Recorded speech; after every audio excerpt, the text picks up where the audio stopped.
Wali Kota Banjarmasin lewat peraturan wali kota nih menerapkan program Sabanjaran.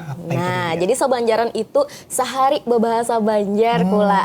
Jadi tujuannya tuh gak melestariakan bahasa Banjar sama juga kayak habar Banua ya loh, melestarikan bahasa Banjar supaya kada punah. Nah, nang kayak apa kabarnya kula lah.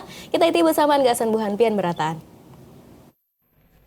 Pemerintah Kota Banjarmasin resmi mengeluarkan peraturan wali kota tentang program Sabanjaran Sakulah, yakini seharian berbahasa Banjar. Program ini mewajibkan sabarataan sakulah dasar wan sakulah menengah pertama di Kota Banjarmasin memakai bahasa Banjar sehari dalam seminggu di lingkungan sakulah.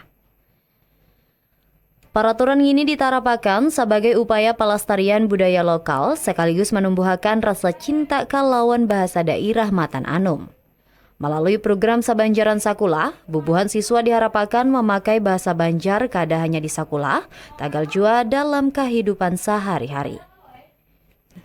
Wali Kota Banjarmasin melalui Dinas Pendidikan Kota Banjarmasin menyampaikan bahwa penggunaan bahasa Banjar di sakulah kawa membantu karakter kakanakan supaya lebih mengenal identitas daerahnya saurang. Selain itu, program ini juga menjadi salah satu langkah strategis gasan mencegah punahnya bahasa daerah di tengah arus globalisasi. Dalam pelaksanaannya, guru, tenaga kependidikan, serta sabarataan siswa diwajibkan berkomunikasi memakai bahasa Banjar selawas kegiatan belajar mengajar berlangsung.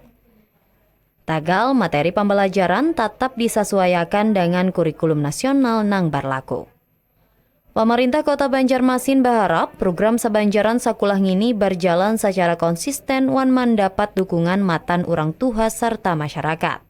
Dengan demikian, bahasa Banjar tetap lestari wan menjadi bagian matan kehidupan generasi Anum di Banjarmasin.